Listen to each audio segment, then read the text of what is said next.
ada trend hantaran kahwin yang tinggi, dan ada juga menjadi satu trend kita wanita hanya meminta Al-Quran sebagai maharnya. Pendapat Cik, haruskah Al-Quran dijadikan sebagai mas kahwin? Al-Quran sebagai mas kahwin itu sebenarnya sangat yang baik lah orang kata kan, sangat baik. Sebab emas, wang ringgit itu tidak ke mana, itu hanya dunia sahaja. So Al-Quran ni dia punya isi kandung dia dalam tu terlalu banyak sangat, dia banyak yang pelajari. Al-Quran lagi bagus lah. Ya begitu. Saya bila soalan ditanyakan saya agak tarik lah. Sebab mas kahwin saya bersama isteri saya adalah seperangkat alat-alat solat. Maknanya saya bagi dulu, saya bagikan sejadah, telekung dan juga Al-Quran. Sebab saya mencadangkanlah kepada semua yang ingin berumah tangga di luar sana, adalah lebih baik kalau kita bagi benda-benda sebegini. Sebabnya yang pertama, kita pasti benda ni tidak akan habis diguna.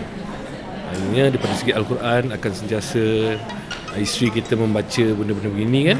Jadi kita pun kita sejadah yang diberikan juga kita boleh sentiasa mengingat mati lah. Tu tak ada masalah, sebab saya ada juga dengar orang kahwin pakai mahar pakai Al-Quran, senar Al-Quran ada juga. Bagi saya tu lagi okey daripada duit macam tinggi macam jual anak pula. Bagi saya macam tu okey Al-Quran. Bismillahirrahmanirrahim. Alhamdulillah wassalatu wassalamu ala Rasulillah. Tentang masalah menggunakan sebuah Al-Quran sebagai mahar di dalam perkahwinan kepada seorang perempuan, apakah hukumnya? Pernah terjadi ketika zaman Rasulullah SAW, seorang pemuda ingin mengahwini seorang wanita. Lalu pemuda tersebut mengatakan dia tidak memiliki apa-apa. Jadi apa yang dilakukan oleh Rasulullah? Rasulullah bertanya kepada dia, adakah engkau memiliki sesuatu daripada Al-Quran? Hal ma'aka minal Qur'ani syai'? Lalu pemuda tersebut menjawab, ya, aku menghafal surah sekian dan sekian dan sekian. Lalu Nabi SAW bersabda, pergilah bersama perempuan tersebut, maka sesungguhnya dia ini telah dimiliki oleh engkau dengan apa yang dimiliki oleh engkau di dalam pada Al-Quran. Jadi surah-surah yang dihafal oleh pemuda tersebut, Rasulullah iktirafnya sebagai mahar untuk mengahwini perempuan tersebut.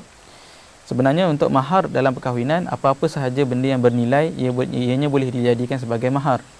Jadi apatah lagi Al-Quran yang punya nilai yang tinggi, maka diharuskan untuk kita memberi Al-Quran kepada bakal isteri kita sebagai mahar.